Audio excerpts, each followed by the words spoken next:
Bueno, vamos a empezar entonces primero con uniones celulares. Voy a compartir la presentación.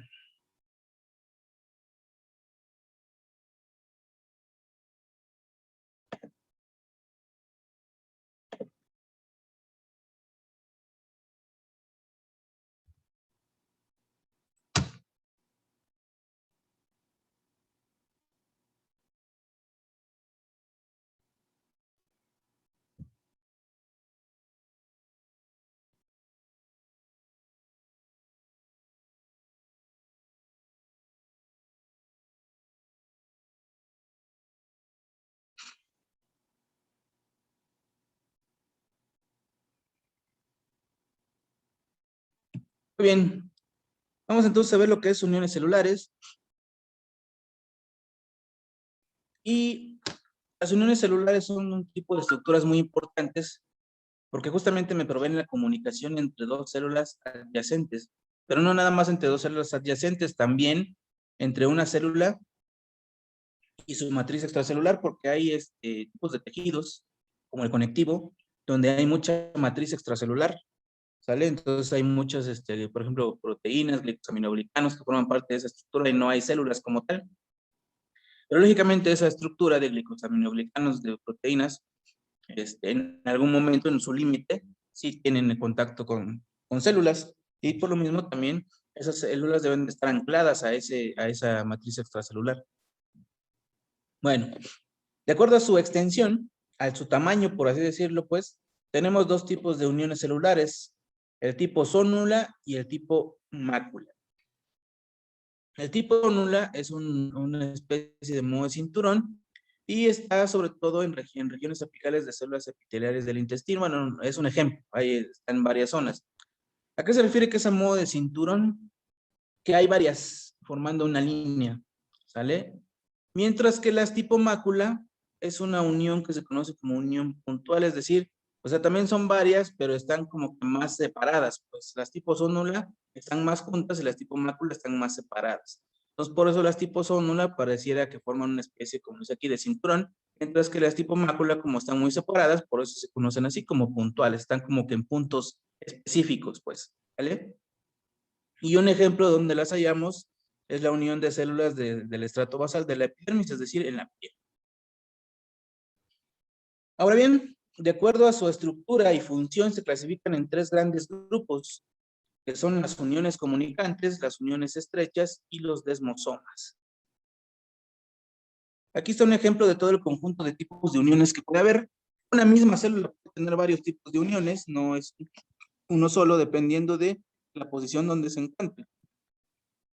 Por ejemplo, aquí tenemos una unión estrecha, es una unión muy fuerte donde casi no hay huecos, una unión tipo adherens, una unión tipo gap, un desmosoma, un hemidesmosoma. Este es el caso de las, ¿cómo se llama? Uniones que les comenté, que son uniones de una célula con el tejido conectivo, que hay mucha matriz extracelular. Estos son algunos de los nombres de las uniones que hay, que vamos a ver en un momento.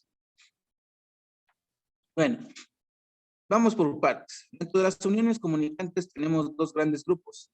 Vamos a ver la primera, que es la sinapsis química. Como les dije, esta presentación está bastante rápida, no vamos a profundizar mucho, solamente las vamos a mencionar así, a grandes rasgos. Las uniones sinápticas, como su nombre lo dice, son aquellas donde ocurre la sinapsis, que es la comunicación entre dos células nerviosas.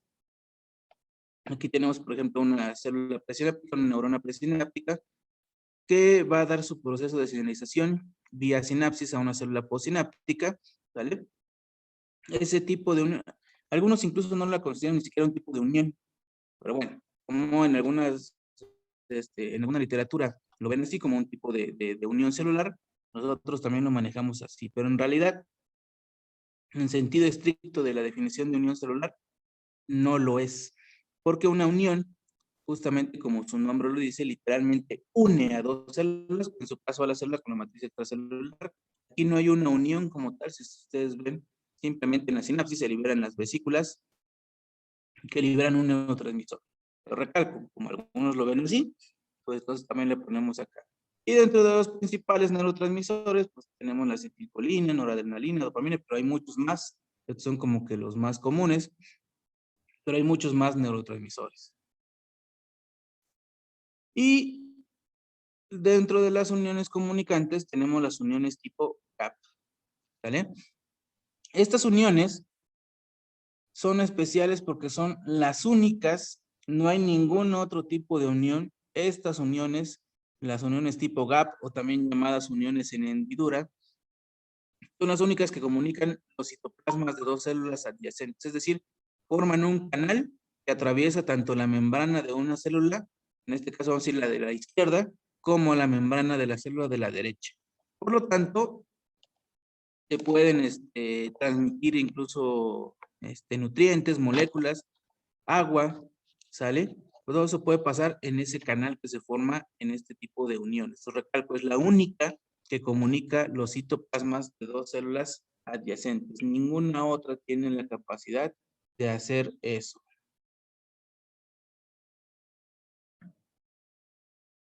Bueno, están formadas por unas proteínas o unas estructuras, mejor dicho, que se llaman conexones. Ese canal está formado por una estructura llamada conexón. Y el conexón está formado por 6 unidades de conexina. 6 conexinas en la membrana de una célula, 6 conexinas en la membrana de otra célula. En sentido estricto, entonces, 2 conexones forman el canal completo que une ambos citoplasmas de la célula. Esos conexones forman un canal interior que tiene aproximadamente 2 nanómetros de diámetro y cuya función es unirse contiguas entre sus citoplasmas. Por lo tanto, permite el paso de intercambio de sustancias. Entonces, aquí podemos ver, este es un conexón, este es otro conexón, se juntan y forman el canal completo, ¿sale? Y aquí se puede ver, son 6 conexinas las que forman ese conexón. Estas son las uniones tipo GAP o en hendidura. Y entre un conexón y otro aproximadamente hay 2.7 nanómetros de espacio.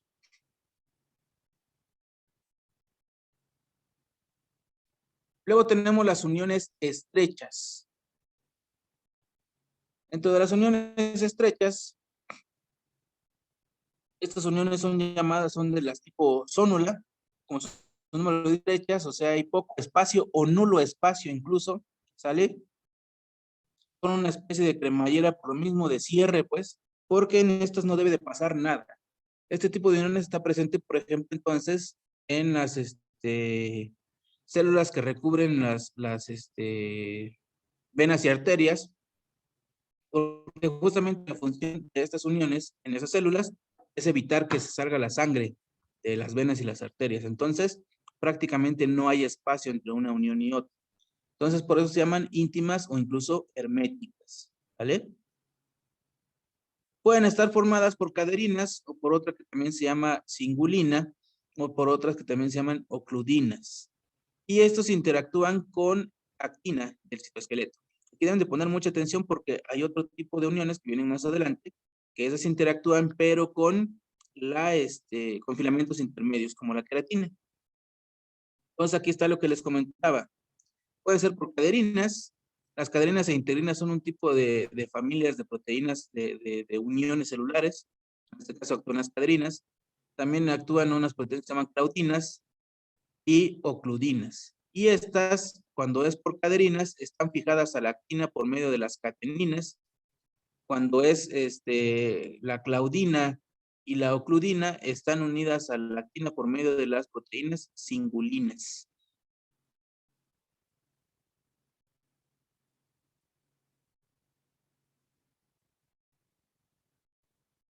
Y luego llegamos a los desmosomas. Podemos tener desmosomas en banda, desmosomas puntuales, semidesmosomas.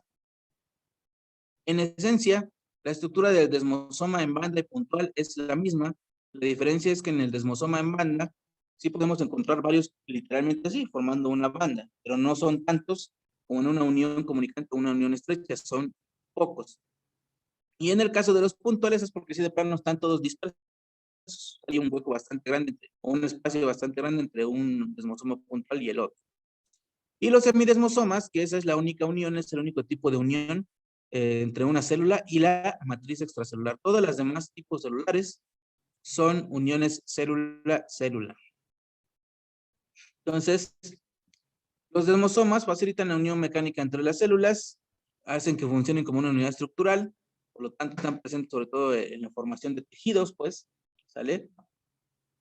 Como en el miocardio, el cuello del útero, el epitelio cutáneo, y el espacio entre células es 25 a 40 nanómetros. Entonces, si se dan cuenta, por ejemplo, en la del conexón quedaba 2.7 nanómetros de espacio. En las uniones estrechas, incluso no hay ni siquiera espacio. Aquí hay 25 a 40 nanómetros de espacio entre una unión y la otra. Entonces, aquí está cómo se ve, por ejemplo, una unión estrecha, un desmosoma en banda donde hay varios y un desmosoma puntual.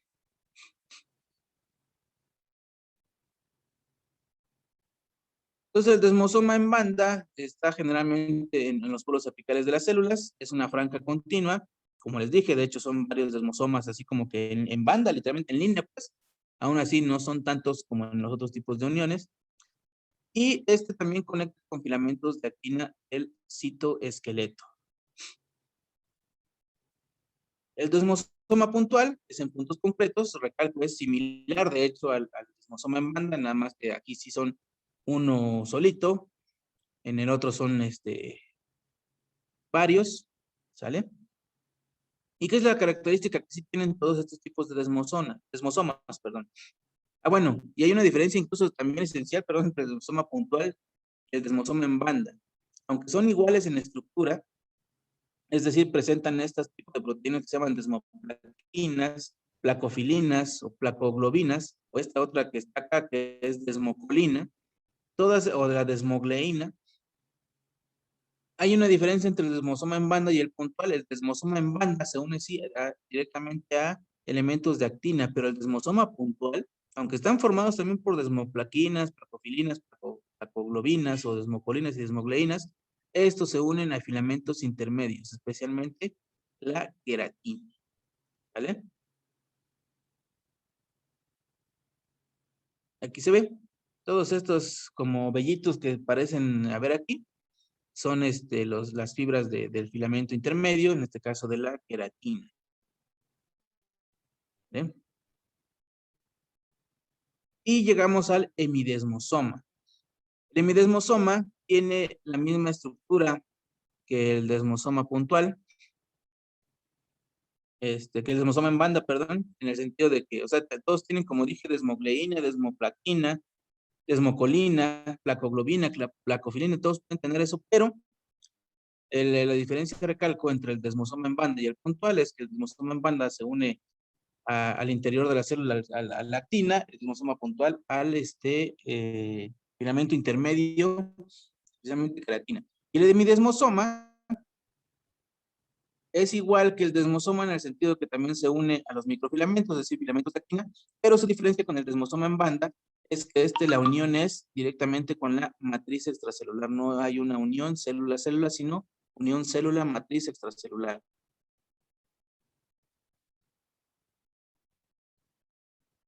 Y con respecto a uniones, eso es todo. Como les dije, uniones íbamos a pasarlo bastante rápido. No necesitamos mucho de eso. ¿Alguna pregunta de uniones celulares?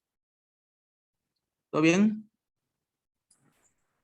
Bien, profe, algo rápido, pero bien. ¿Sí me fui muy rápido? Pues me hubieran dicho, deténgase, profe, porque muy rápido. Ah, pues ya ahí. Va a pasar las diapositivas, ¿verdad? Claro que no. ¿No? Ah, bueno, pues Sí, ahorita la subo. va. Bueno, no hay nada, preguntas, para ya entrar entonces con la otra presentación. ¿No? Pues todo bien, profe. Bueno, voy a abrir la otra presentación entonces.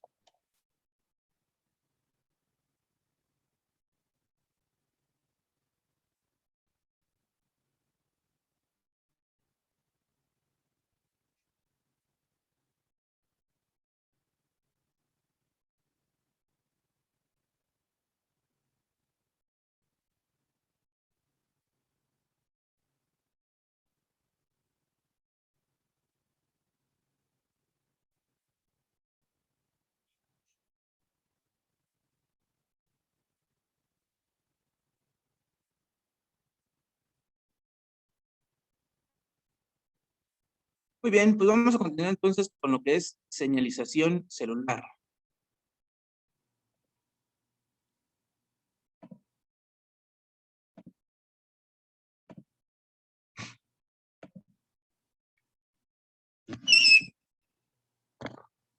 Bueno.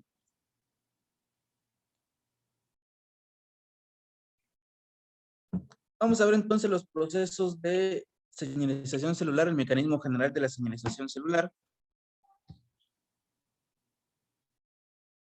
o lo que es mismo transducción de señales. Esta caricatura que está aquí, no está nomás por puro gusto, es porque tiene una simple y sencilla razón.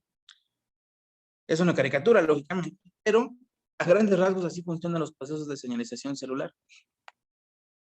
El niño representa una célula que produce una molécula, que en este caso es la bolsa de aire, está representada por la bolsa de aire, y la explota. Al explotarla, pues lógicamente espanta al papá, está representando a la otra célula, y le dice, ponme atención. Es decir, la molécula que produce esta célula representada por el niño, llega al papá, bueno, la otra célula representada por el papá, y le da un mensaje. En este caso dice, ponme atención, lógicamente a nivel celular, pues literalmente sí le estaría diciendo eso a una célula a otra, no ponme atención y hazme caso, pero porque necesito que respondas a este estímulo. Entonces, la señalización celular no es otra cosa que respuestas a estímulos. ¿Cómo responde una célula? Gracias a un estímulo que en este caso es llamado ligando. Ese ligando tiene varias naturalezas, puede ser desde la misma luz del sol incluso. Por ejemplo, para que se produzca la vitamina D o se sintetice en la piel, la vitamina D necesita de los fotones de luz, si no, no se produce. Entonces, ¿para qué sirven esas señales? Primero que nada, esas señales son extracelulares, pero, valga la redundancia, se introducen a la célula y se convierten en intracelulares. Entonces, esas señales se convierten en el interior de la célula y gobiernan el comportamiento social de cada célula, asegurando que se lleve a cabo una acción determinada solo cuando la información emitida por el entorno así lo indica. Por ejemplo, esas señales no se van a emitir todo el tiempo, se van a emitir cuando se necesita.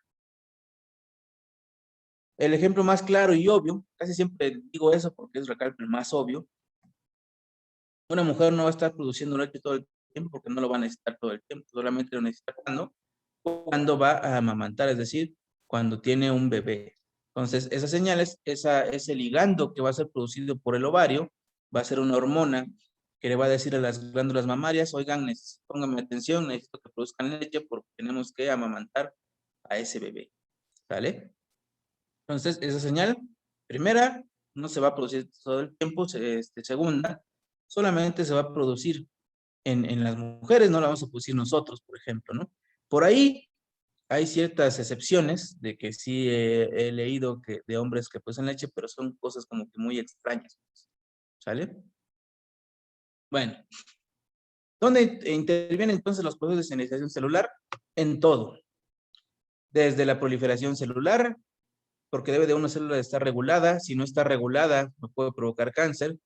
En la diferenciación celular, perdón, que me produzcan, recuerden que cuando el espermatozoide fecunda al óvulo, simplemente somos una masa de células, pero esa masa de células tiene que diferenciarse para que me produzcan las neuronas, para que me produzcan los músculos, que me produzcan los huesos, etcétera, etcétera, etcétera. Entonces, interviene en el proceso de diferenciación celular y si hay un error, pues me va a producir desórdenes del desarrollo. También la misma respuesta inmune es un proceso de señalización celular.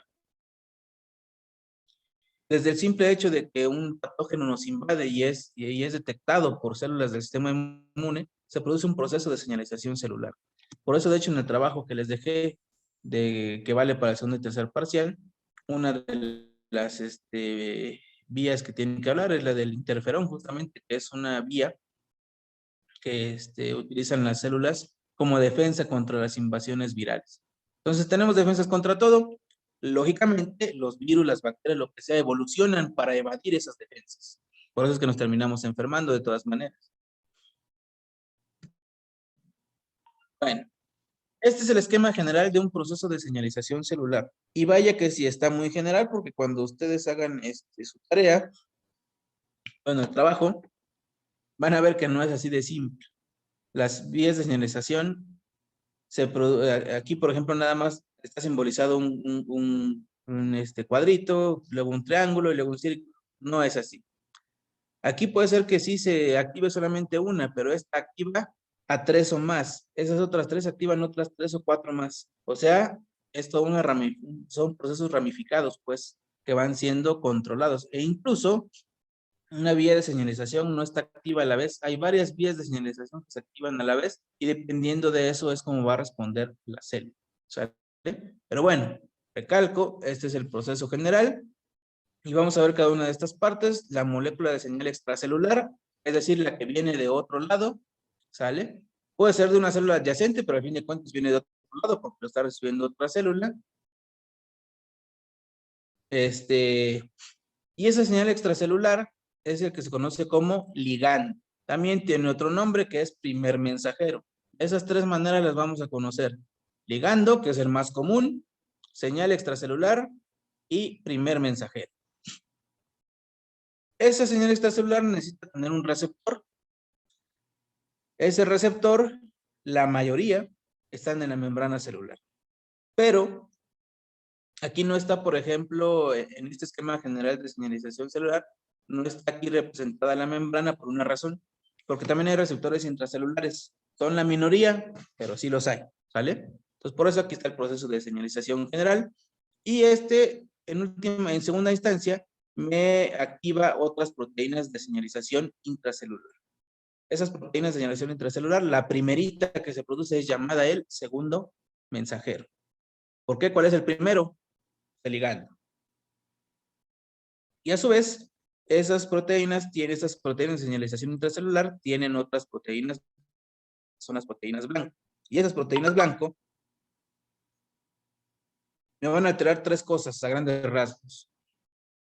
O me van a poder hacer 3 cosas a grandes rasgos. No todas necesariamente, pero sí una de esas 3. Me van a alterar el metabolismo, me van a alterar la expresión de genes y me pueden alterar la forma de la célula o el movimiento. ¿Vale? Perdón. Entonces, alterar el metabolismo no implica favorecerlo, también puede inhibirlo. De igual manera, alterar la expresión de genes no implica necesariamente favorecer que se expresen, también puede inhibir algunos genes. ¿Sale? Todo eso me puede provocar unas vías de señalización. Ahora bien, de acuerdo con la distancia que viaja el ligando, tenemos estos tipos de señalización, esta clasificación de la señalización. Tenemos la autócrina. Es la excepción a la regla de que una célula produce el ligando y otra célula es la receptora de ese ligando. Porque en esta, la misma célula produce un ligando y ella misma tiene en su membrana el propio receptor para poder responder a ese estímulo. ¿Vale? Ahora uno puede decir, ¿y cómo por qué rayos la célula produce el ligando y responde a ese estímulo? Puede gastar energía si directamente ella lo produce y directamente ella lo recibe, pues de una vez que lleve a cabo o que desencadene la vía de señalización celular, ¿no? Pues no, porque de hecho, este ligando que es producido por esta célula, no se produce todo el tiempo, de hecho se va a producir por un estímulo externo. De hecho, primero, para que esto suceda, ocurre otra señalización y esa señalización provoca que la célula responda produciendo este ligando para que a su vez este ligando vaya aquí al receptor de su propia membrana y entonces la célula termine respondiendo al estímulo. ¿Sale? Pero bueno, al fin de cuentas, este tipo de señalización existe y se conoce como autócrina o autocrina. ¿Sale? El segundo tipo de señalización es la parácrina. En este caso, una célula produce el ligando y la célula adyacente tiene el receptor, para reconocer ese ligando, ¿vale? Entonces, son células adyacentes, están al lado. En la siguiente tipo de señalización es la endocrina, que es como que la más común que conocemos. Una célula llamada célula endocrina o endocrina, produce ligando, lo libera el torrente sanguíneo, viaja a través del torrente sanguíneo, por supuesto que puede encontrarse con muchos tipos celulares, muchos órganos, pero mientras no se encuentre con la célula que tiene su receptor, no va a actuar. Entonces, hasta que se encuentra, puede viajar por todo el torrente sanguíneo hasta que encuentra la célula que tiene su receptor y ahí es donde va a ocurrir la respuesta. Entonces, en el tipo de señalización endocrina es donde más viaja el ligando, ¿sale? Y luego tenemos el tipo de señalización sináptica. Como les comenté, algunos autores la ven como un tipo de unión. Yo no la veo así porque como tal no es una unión, más bien es un tipo de vía de señalización, ¿sale? Es un tipo de comunicación celular, pues no de unión. Y en este caso, pues ya lo vimos, la sinapsis, que es parte de una neurona, esta estructura es la llamada sinapsis, tiene vesículas, se llaman vesículas sinápticas, que llevan neurotransmisores, se fusionan con la membrana de la sinapsis, estos son liberados al espacio sináptico, y la célula adyacente tiene receptores que van a reaccionar a esas vesículas, o más bien a lo que liberaron esas vesículas sinápticas. También es en células adyacentes, digamos, en sentido estricto podría ser un tipo de señalización parácrina, pero como es en el sistema nervioso especial, se llama sináptica. Y llegamos al tipo de señalización yuxtácrina. Antes de llegar a aquí está, dice uniones GAP. Algunos autores también lo ponen las uniones tipo GAP, que ya la vimos eso, como una unión celular, como un tipo de señalización, pero en realidad no lo es. Pero lo pongo por si acaso llegan a leerlo y van a decir, oiga, que aquí yo vi que decía esto y usted no lo mencionó, ¿vale? Pero, viendo el examen, les pregunto de los tipos de señalización, esta no va a aparecer, ¿sale? Solamente la pongo porque algunos autores la mencionan así, pero la GAP no va a aparecer. Esta en todo caso va a aparecer en tipos de unión celular. Lo mismo con la sinapsis. La sinapsis va a aparecer en tipos de señalización, pero no en uniones. ¿De acuerdo, muchachos? Solamente los puse porque algunos autores así lo manejan. Bueno, en el tipo de señalización yuxtácrina pasa algo muy curioso.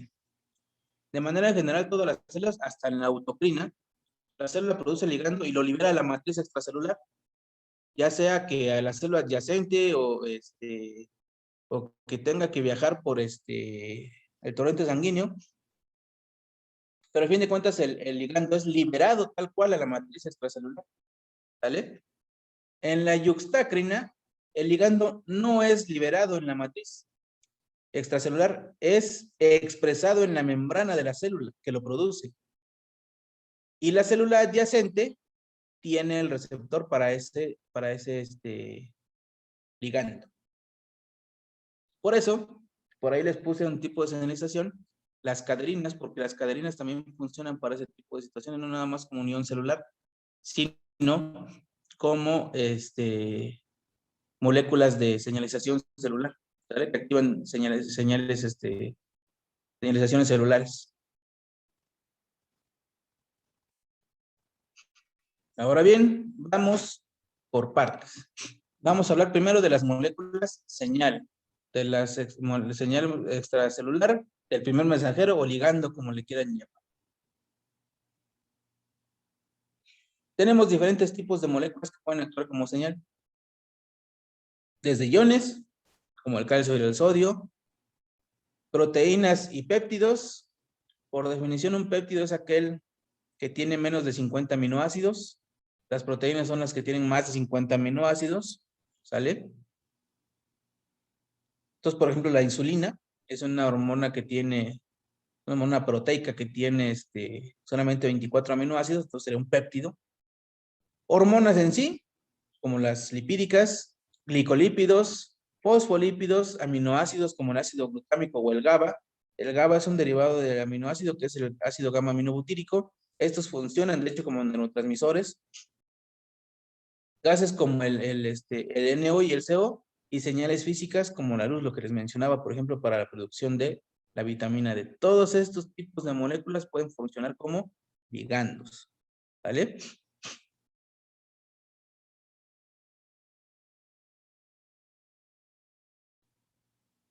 Bueno, ¿qué características deben tener esos ligandos o primeros mensajeros o señales extracelulares?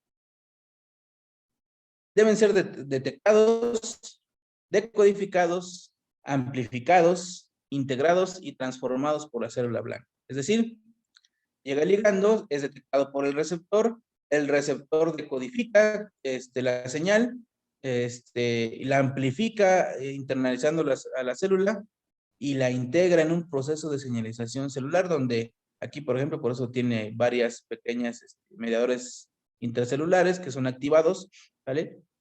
Y termina dando una respuesta que es en lo que la transforma. En este caso, van a activar un gen. Ahora bien, lo que les decía al principio, una señal extracelular no necesariamente, o más bien, no hay una sola señal extracelular, una sola señalización activada en un momento, sino son varias. Y la manera en cómo actúan sinérgicamente o en conjunto es por lo cual va a depender la respuesta de la célula. Por ejemplo, aquí están tres hipotéticas vías de señalización activadas, tres ligandos que llegan hacia esta célula para activar vías de señalización.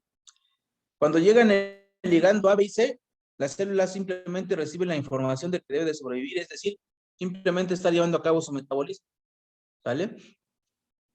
Ni crecer ni nada, simplemente estar ahí, llevando a cabo sus funciones. A lo mejor si es una célula que, por ejemplo, una célula de beta del páncreas, pues, su función es producir insulina.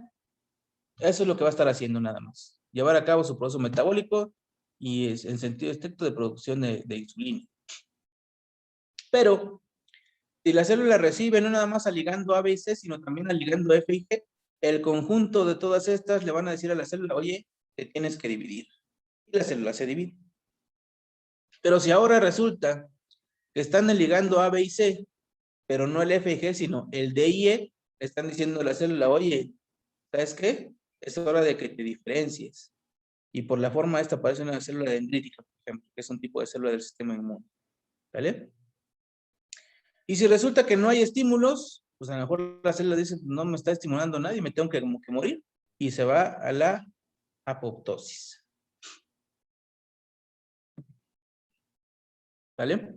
Entonces, recalco la interacción de diferentes vías de señalización, no de una sola, es lo que va a hacer o lo que va a provocar la respuesta de la célula.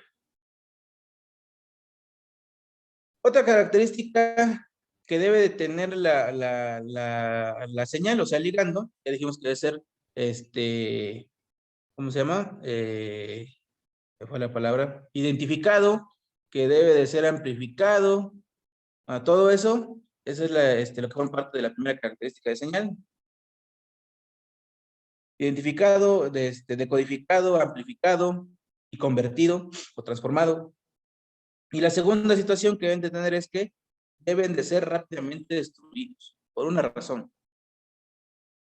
Literalmente, hagan de cuenta que este mano es el receptor y este puño es el ligando. La señalización ocurre así de rápido. Es más, hasta lo hice lento, porque ocurre en milisegundos. La unión es rapidísima. Se une, cambia rápido la conformación del receptor, internaliza la señal e inmediatamente se separa. ¿Por qué? Porque si se queda mucho tiempo, van a sobreexpresar esa señalización celular.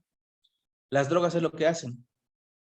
Imitan a neurotransmisores. El receptor es específico para su ligando, pero como esas moléculas, esas drogas imitan neurotransmisores, los reconocen como si fueran el neurotransmisor normal, pero esas moléculas, esas drogas tienen una particularidad. Recalco, el ligando hace esto. La droga hace esto. Se queda pegado por mucho más tiempo y eso va a provocar que la señalización celular se sobreexprese. Entonces es lo que provocan las famosas alucinaciones y ese tipo de cosas. Pero que a la larga, pues deja a todos tontos, con todo respeto a las personas que se O sea, drogan. profe, sobreestimula al receptor, ¿no? Esa es la palabra. Hay una sobreestimulación, exactamente. Entonces, al haber una sobreestimulación, por ejemplo, tus sentidos se ponen como que más, ¿cómo podemos decir? Se me fue la palabra. Bueno, a falta de otra palabra, vamos a usar una palabra muy vana, se ponen más al tiro, pues, ¿no? Eso es por eso que luego dicen, ay, es que ese pajarito está bien lejos, lo escucho que está aquí bien cerquita, apenas si te tocan y se siente bastante que te tocaron bastante fuerte, digamos, no sé. Bueno, ahora sí que me han contado, pues, ¿no? Ahí sí literalmente me han contado de lo que dicen que sienten, no sé realmente qué les pase.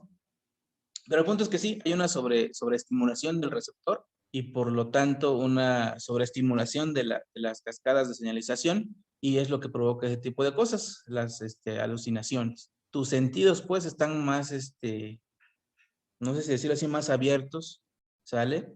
Entonces, más receptivos es la palabra que se me olvida, están más receptivos, entonces sí te provoca ver ciertas cosas, pero pues a la larga te va a hacer daño porque no puedes estar sobreestimulando a las células todo el tiempo.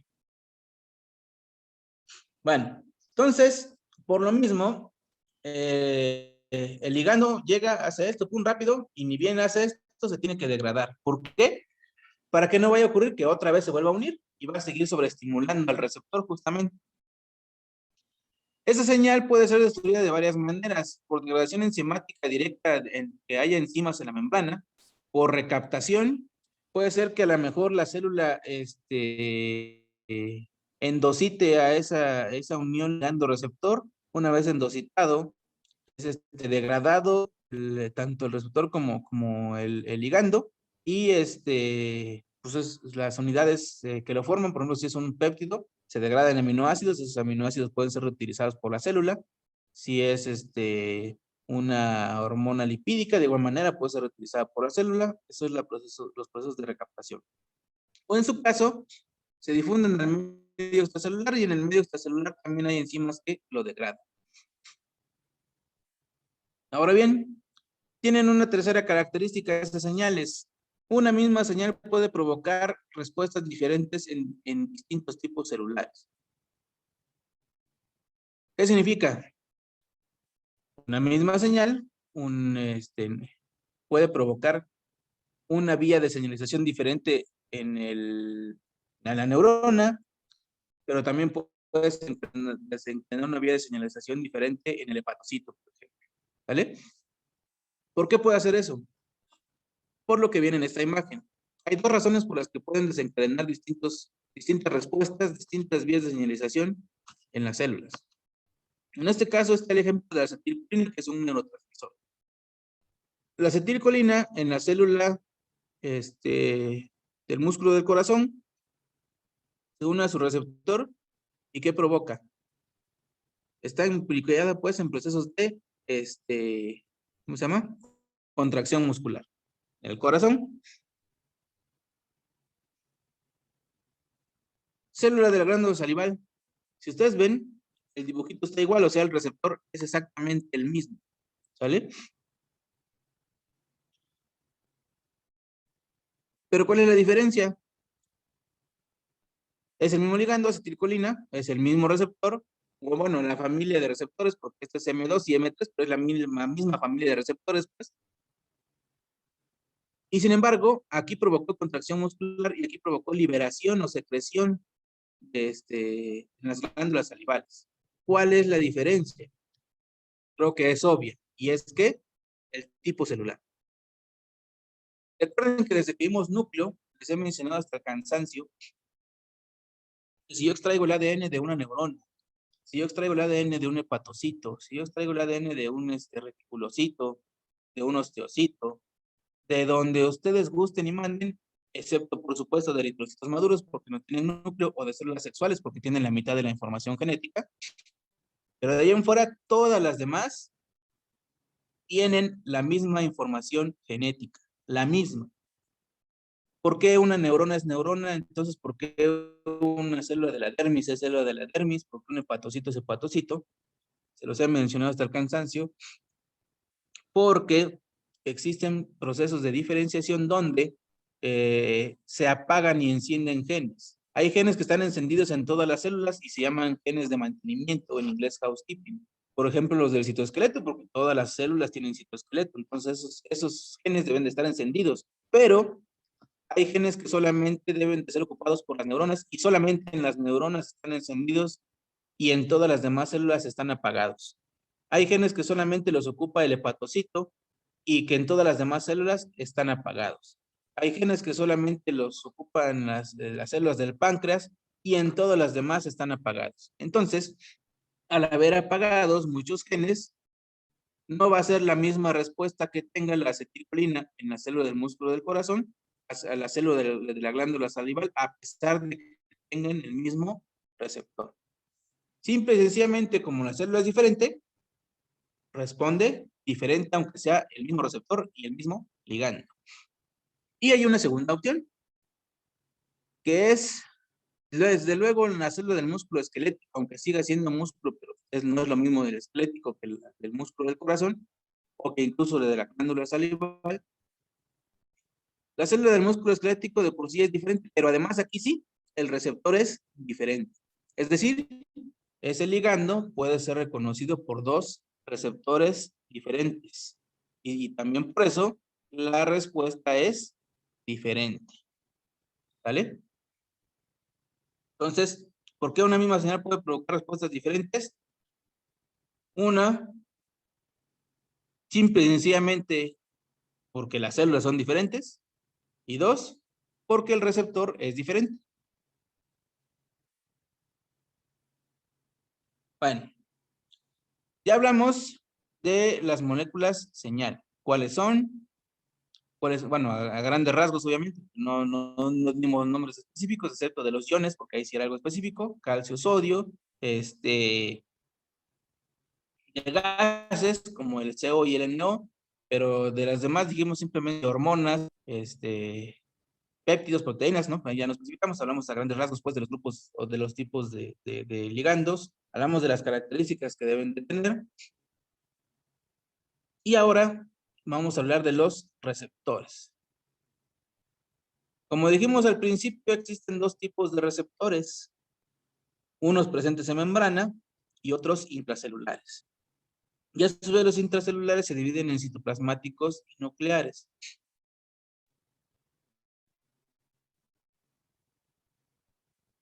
Antes de entrar a los intracelulares,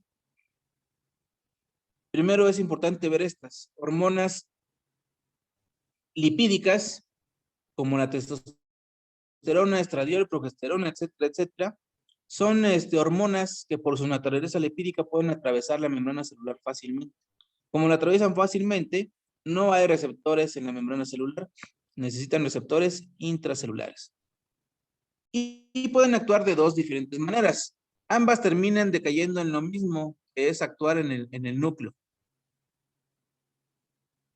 Pero son dos formas. Una, la hormona esteroidea entra o pasa a través de la membrana, se une a un receptor intracelular que puede ser citoplásmico. La unión de la hormona esteroidea con su receptor citoplásmico les provoca un cambio conformacional que hacen que introduzcan el núcleo y favorezcan la transcripción de genes. ¿Vale? O la otra, la hormona, su receptor está directamente hasta el núcleo, se unen, provoca un cambio conformacional y eso activa genes. Ambos me terminan activando genes. Solo que en uno el receptor está en el citoplasma, tiene que unir ahí para después translocarse al núcleo. En el otro es directamente en el núcleo la unión ligando-receptor. ¿Vale? Y esto me provoca la transcripción de genes.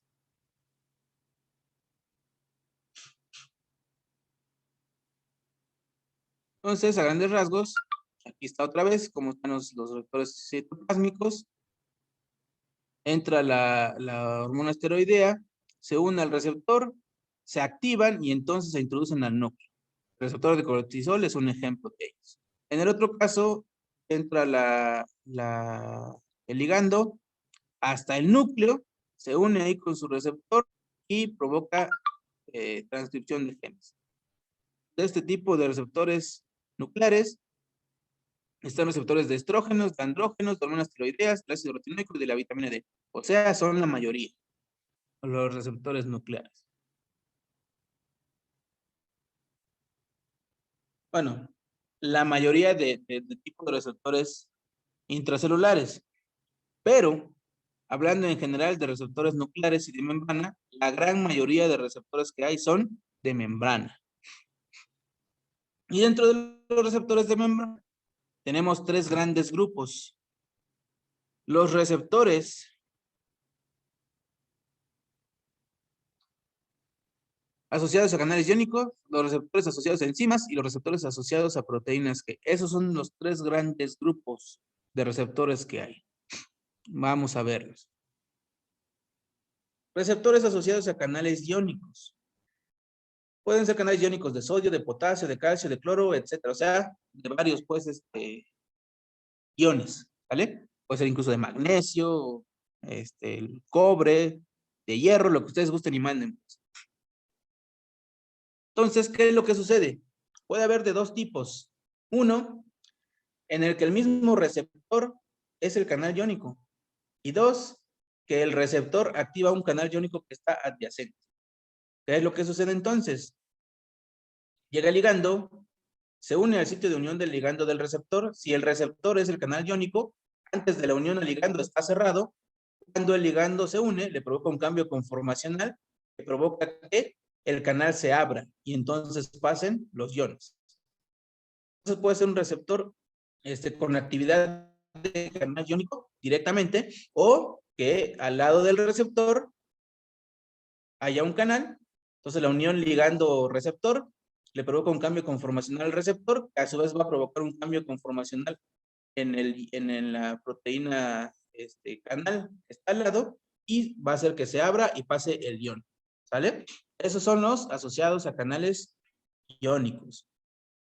Este tipo de receptores está sobre todo en las sinapsis. O sea, en el sistema nervioso, pues. Y tenemos varias familias de canales iónicos, pero los que nos importan son los regulados por ligandos, pero también hay regulados por voltaje y regulados mecánicamente. Sin embargo, los que nos interesan son los regulados por ligando, pero también, aunque la mayoría son por ligandos extracelulares, especialmente en el sistema nervioso, también puede haber por ligandos intracelulares, ¿vale?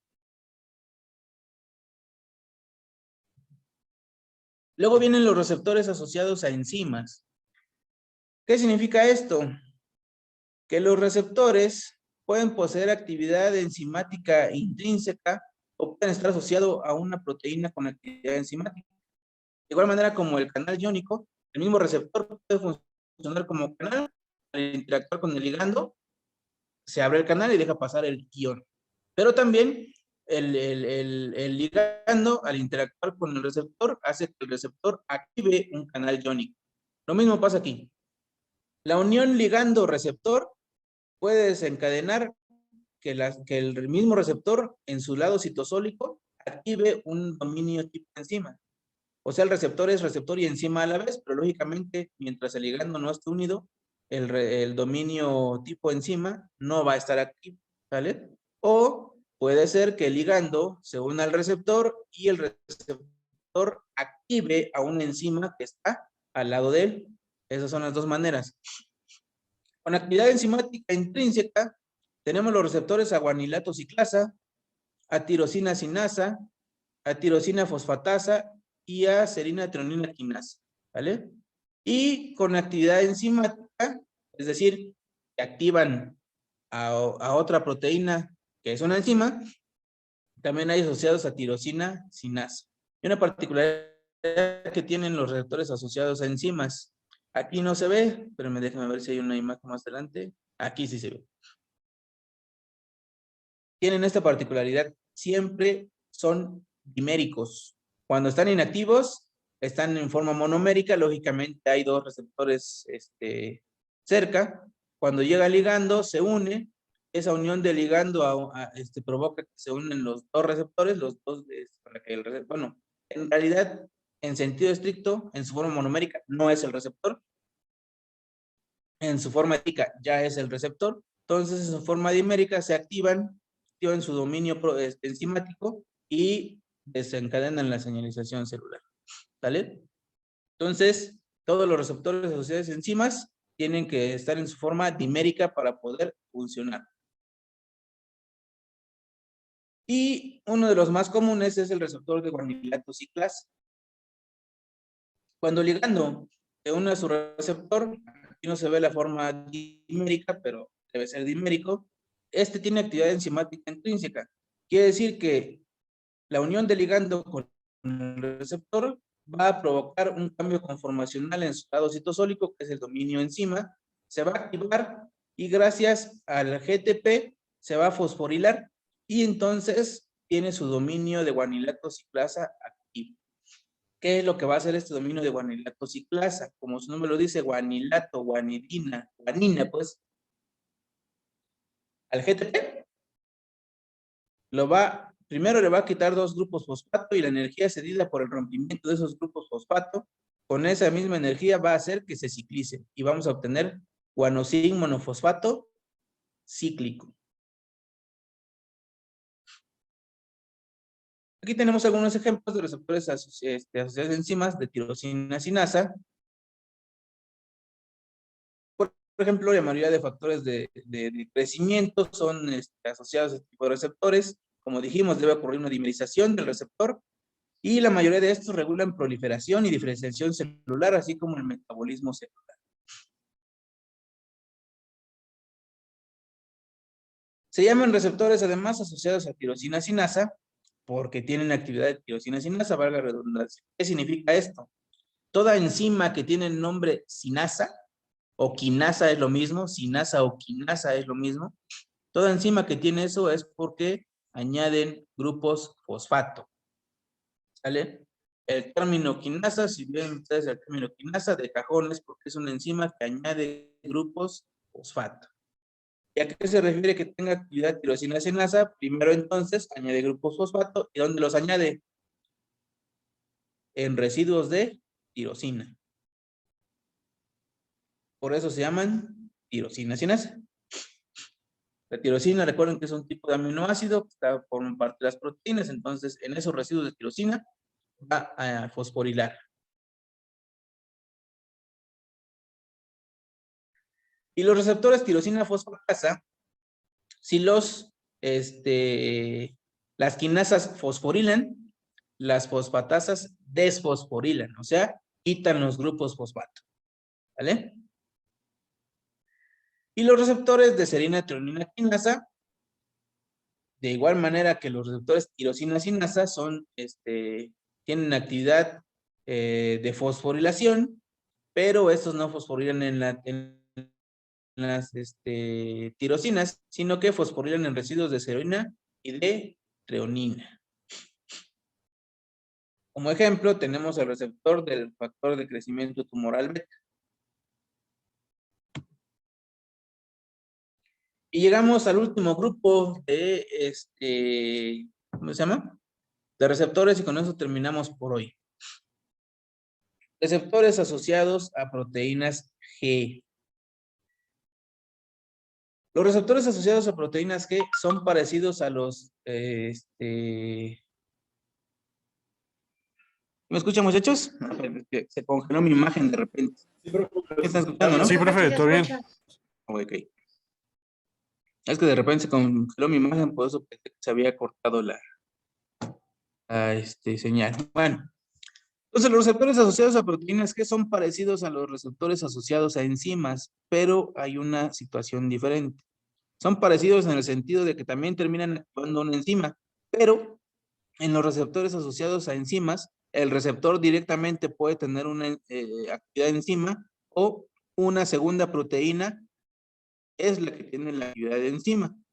Y esta es activada directamente, fíjense en esta palabra, esa proteína, esa enzima es activada directamente por el receptor. ¿Cuál es la diferencia entonces de los asociados a proteínas G? El receptor en este tipo de receptores asociados a proteínas G jamás va a activar directamente la enzima. Lo activa una proteína intermediaria que es la llamada proteína G. Entonces, ¿qué va a suceder? Llega, por ejemplo, una hormona, un ligando en sí, se une al receptor asociado a proteína G. El receptor va a sufrir un cambio conformacional Aquí va a haber un conjunto de tres cadenas peptídicas, es la llamada proteína G, que va a tener 3 subunidades, la gamma, la beta y la alfa. Cuando están en su forma inactiva, están unidas las 3 unidades y la subunidad alfa tiene unida una molécula de GDP, de guanosin difosfato, ¿vale? Cuando el ligando se une al receptor, el receptor va a sufrir un cambio conformacional y va a provocar que este GDP se fosforile y se fosforile a GTP, o sea, guanosin trifosfato. Con eso, la subunidad alfa va a activarse, se va a separar de las subunidades gamma y beta y la proteína G, subunidad alfa, va a activar entonces a la enzima, ¿vale? Entonces, otra vez, la diferencia entre estos y los asociados a enzimas es que los asociados a enzimas directamente van a activar a la enzima, el receptor directamente activa la enzima. En este caso, el receptor no activa directamente la enzima, lo activa una proteína que se llama proteína G. ¿Y por qué se llaman proteína G? Pues justamente porque necesitan del GTP para poder llevar a cabo su función, ¿vale? Entonces, una vez activada la subunidad alfa, gracias a ese GTP, activa a la enzima. Una vez que activa la enzima, pierde otra vez su grupo fosfato y se vuelve a inactivar, esperando nuevamente a que si en un momento posterior vuelva a llegar otro ligando y se vuelva a unir a su receptor para volver a llevar a cabo este proceso. Un ejemplo claro es la adenilato ciclasa, que de hecho está aquí. Lo mismo que la guanilato ciclasa, pero esa era asociada a enzima, en este caso asociado a proteína G. La guanilato ciclasa, que está simbolizada aquí con la letra C, es una proteína que el ATP le quita 2 grupos fosfato y esa energía cedida por ese rompimiento de los grupos fosfato la utiliza para ciclizar al adenosín monofosfato cíclico, ¿vale? O sea, primero, al quitarle los 2 grupos fosfato, queda como AMP. Y segundo, lo cicliza. ¿Para qué necesito que me produzcan GMP cíclico, AMP cíclico? ¿Para qué necesito que los canales iónicos dejen pasar iones como el calcio, el sodio? Por una razón. Recuerden que dijimos que la señal extracelular de este tipo de señalización de receptores de membrana, pero que son la gran mayoría, se necesita internalizar a la célula. Pero el ligando jamás entra a la célula, solamente se une en la membrana del receptor. El que internaliza la señal es el receptor activando una enzima. O en este caso, de los canales iónicos dejando pasar un ion. ¿Para qué? Porque estas moléculas, esos iones que pasan, o los productos de la activación de esas enzimas, como el AMP cíclico o el GMP cíclico, son las moléculas que internalizan la señal y son los llamados segundos mensajeros. ¿Cuáles son los principales segundos mensajeros? Hay muchos, pero yo me conformo con que se acuerden de estos porque son la mayoría, son los más abundantes, son los que más se ocupan. El AMP cíclico, que se forma gracias a la adenilato ciclasa activada por un receptor asociado a proteína G. El GMP cíclico, que se forma gracias a un receptor asociado a enzima. El diacilglicerol, el inositol trifosfato y el calcio. Los canales iónicos, entonces, cuando se abren, cuando se unen con su ligando y se abren, dejan pasar iones. Al entrar esos iones al citoplasma, funcionan como segundos mensajeros.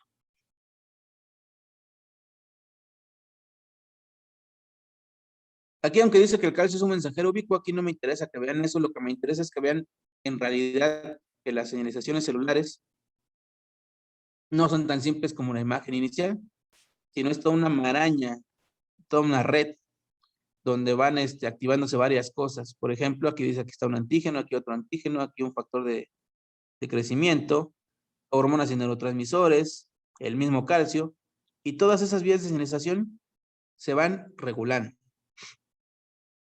Entonces, es lo que decíamos, teníamos al A, B y C, y le dicen solamente debes de sobrevivir. Tenemos al A, B, C, F y G, que tienes que dividir. Tenemos al A, B, C, D y E, tienes que diferenciar. ¿Cómo sabe la célula eso? ¿Por qué? Muy simple. Dependiendo de las vías que estén activadas, por ejemplo, vamos a ver si... ajá, perfecto. Aquí esto me va a servir como ejemplo.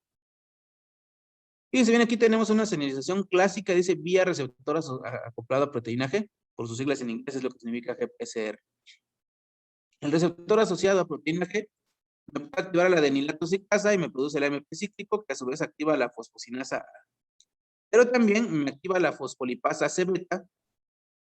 Recuerden, muchachos, que dijimos cuando vimos membrana, que la membrana era asimétrica porque solamente había ciertos lípidos en la cara externa y ciertos lípidos en la cara interna, y les mencioné uno específico, que era el fosfatidilinositol, y que les dije, este está exclusivamente en la cara interna. Es por esto. El inositol es un segundo mensajero, ¿vale? Y el inositol puede activarme al diacilglicerol. El diacilglicerol a la fosfocinasa C. Por un lado, el inositol trifosfato me activa el calcio y así se va la cascada. Bueno, ¿qué quería decir con esto? Que solamente tenemos una vía clásica de receptor acoplado a proteína G. Pero supongamos que por acá está activada también una vía de tirosina sinasa con la guanilato ciclasa. El GMP, a lo mejor, es un decir, ustedes lo van a ver ahora que hagan su trabajo. Puede ser que el receptor que me produce la guanilato ciclasa, esa guanilato ciclasa, el AMP me activa a la fosfocinasa A, pero a lo mejor la guanilato ciclasa inhibe a la fosfocinasa A. Entonces, como están interactuando estas dos vías, la vía de GPCR más la otra de la guanilato ciclasa, sí me van a favorecer que ocurra la señalización por inositol trifosfato y diacilglicerol, pero me van a inhibir esta vía. Entonces, por eso, nada más por eso, la célula va a responder diferente a que si también esté activada tanto la vía de la fosfocinasa C como de la fosfocinasa A. Entonces, así es como van interactuando diferentes vías. Y es por eso que estaba ahí. Cuando estaba la A, B y C, simplemente sobrevivía. Cuando estaba A, B, C, F y G, se dividía.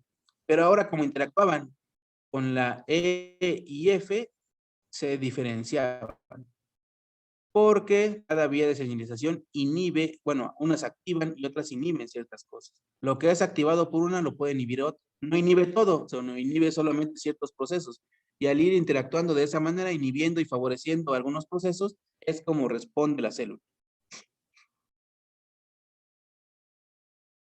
¿Sale? Y aquí está lo que les decía al principio. Incluso esto también está simple, pero aquí ya se ve mejor. En este caso, receptor acoplado a proteína G. La proteína G activa la adenilatociclasa, me genera varios AMP cíclicos, esos activan la fosfocinasa A, y la fosfocinasa A fosforila muchos otros blancos, en este caso ponen 9, pero incluso son más. Y estas a su vez activan muchos otros blancos, entonces la respuesta celular es maximizada. ¿Sale? No es de que, el AMP cíclico me activa una sola fosfocinasa A, la fosfocinasa A me activa una sola molécula después, y excesivamente. No. Se activan varias a la vez. ¿Vale? Y dentro de la superfamilia de proteínas G, tenemos varias proteínas G.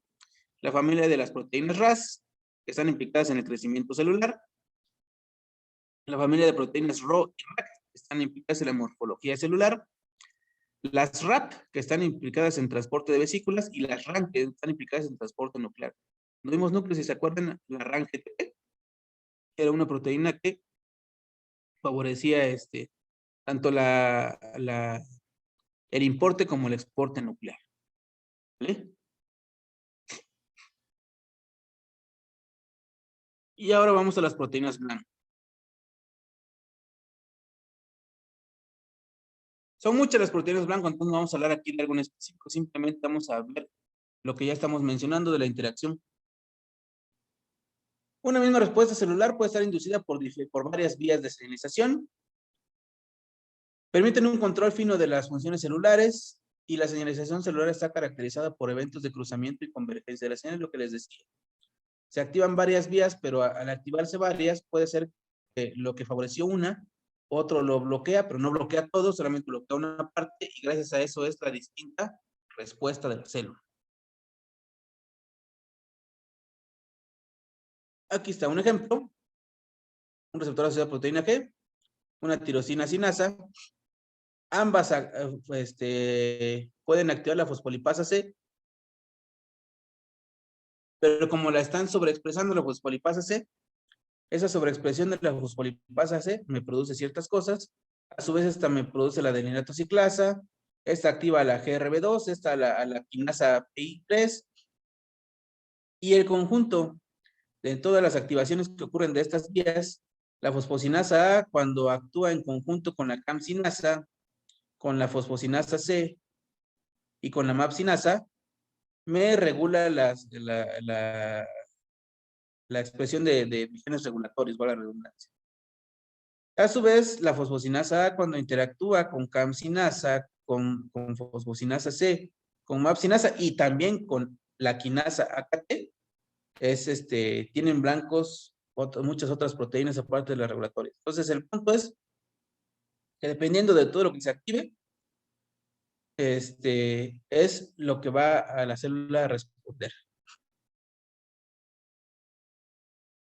¿Cómo son los procesos de señalización? Más que nada la respuesta, porque la unión ligando receptores en milisegundos. Los canales iónicos es en milisegundos la respuesta. La contracción del músculo y potenciales de acción es en minutos, que generalmente es por proteínas asociadas a enzimas y por proteínas asociadas a, perdón, por receptores asociados a proteínas G, es en horas la respuesta, ¿vale? Y simplemente reiterar de manera general las tres categorías en que pueden, a grandes rasgos, porque obviamente son muchas cosas las que pueden pasar, qué es lo que puede provocar en la célula, alterar su metabolismo, alterar su expresión de genes y alterar su movimiento o forma de la célula. Entonces, aquí tenemos ejemplos donde actúan, bueno, actúan en todo, pero la misma olfacción. Aquí es donde, por ejemplo, vemos una chava así súper hermosa con un tipo todo hipiento, que ni se baña, etcétera, etcétera. Decimos, ¿cómo rayos le hizo este canijo para eso? Se le atribuye también a la labia, que puede ser, pero una de las razones importantes es la olfacción. Recuerden que nosotros desprendemos feromonas. Las feromonas son sustancias, son moléculas químicas odoríferas, ¿vale? Que las introducimos por medio del olfato. Al olerlas, o sea, literalmente el enamoramiento ocurre por oler a alguien. Entonces, cuando curiosamente el tipo todo feo, que ni se baña, etcétera, etcétera, produce sus feromonas y casualmente la chica bien guapa, que es así, se baña, se arregla bonito y todo, tiene específicamente los receptores a esas moléculas. Entonces, pues ahí es donde ocurre el enamoramiento. ¿Sale? Entonces, digamos que por ahí va esa situación del agua de calzón que le dicen, ¿no? Tiene su cierta cuestión científica, pues. La visión también está dada por mecanismos de señalización celular. La degustación, que si nos picó, que si nos supo dulce, que nos supo amargo, todo eso está regulado por vías de señalización. Que nos infectó un bicho, también una vía de señalización. Que quiero mover mi brazo, una vía de señalización, porque mi cerebro, la neurona, manda la señal por medio de la sinapsis para que yo pueda mover mi brazo. Todo es por vías de señalización. ¿Sale, muchachos? Hasta aquí. ¿Alguna pregunta?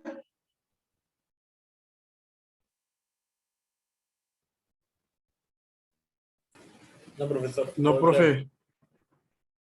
Bueno, pues por hoy aquí lo dejamos. Hubiéramos hecho perfectamente acabado hoy lo del semestre, pero tengo que dejarles algo de tarea, si no, ¿cómo voy a evaluar esta parte? Por eso es que les dejé esa tarea. Y el miércoles, en 1 hora, de hecho, vamos a acabar. lo que falta. Y el viernes estaríamos haciendo el examen del tercer parcial, que de hecho solamente abarcaría lo que vimos hoy, de uniones celulares y señalización celular, y lo que vamos el miércoles, que va a ser ciclo celular y división celular. Hasta ahí abarcaría el examen del tercer parcial, que sería el próximo viernes. Ya por fin tienen ahora sí su trabajo, tienen hasta el domingo para entregarlo. Yo una vez, porque no quiero, es que profe, usted dijo que era a la medianoche y aquí el Edmodo me puso que a la 1:59. El Edmodo luego se amensa y cambia las cosas. Entonces, yo una vez les digo, el trabajo es 11:59 del domingo. Si el Edmodo lo cambia para las 2, a mí no me interesa, el trabajo es para las, bueno, para las 12. Disculpe, Pues. ¿el domingo 13 o el domingo 20? Es que usted Domingo puso 20. 21. Domingo 20. Ok. Si fuera, perdón. Sí, es cierto, puso domingo 20, creo, ¿eh? Puso 21, por eso que me sacó de onda. Es para ese domingo, porque no nos va a dar 2 días nada más para el trabajo, es para el otro. Ahorita lo checo por si me equivoqué, lo corrí. Pero es para el otro domingo. Este domingo, al otro. ¿Sale? Pero recalco que es para el domingo a las 11:59. Si el Edmodo me cambia la hora, a mí no me interesa. La fecha límite es domingo 11:59. Si alguien entregó a las 12:01, ya con la pena, pues. ¿De acuerdo, muchachos? Sale, ¿Alguna profe. duda que tengan? Está bien, profesor. Muy bien, pues hasta aquí lo dejamos entonces. Nos vemos el miércoles. Hasta luego, muchachos. Que No, tengan buena profe. tarde. Solo, profe. Gracias, Luego, igualmente. profesor. Oh, profe. Luego, profe, buena tarde.